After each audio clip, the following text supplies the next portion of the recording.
ఆదిత్య హృదయానికి మీకు ఆ బాధ లేదు. మీరు నడుస్తూ కూర్చుని నిలబడి అరణ్యంలో ఉండండి, ఎక్కడ మీకు భయం వేయనివ్వండి. ఒక్కసారి మీకు అదృష్టం ఏమిటంటే సూర్యుడు ఎప్పుడూ ఆకాశంలో ఉంటాడు. నేను సూర్యుణ్ణి చూడలేదన్న వెర్రివాడు ప్రపంచంలో ఉండడు. కళ్ళు మూస్తే సూర్యదర్శనం అయిపోతుంది మీకు.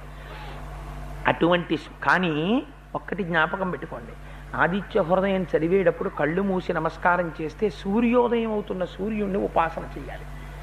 ఉపాసన చేసి 3 సార్లు చదవమని ఇందులో మహర్షి చెప్పారు.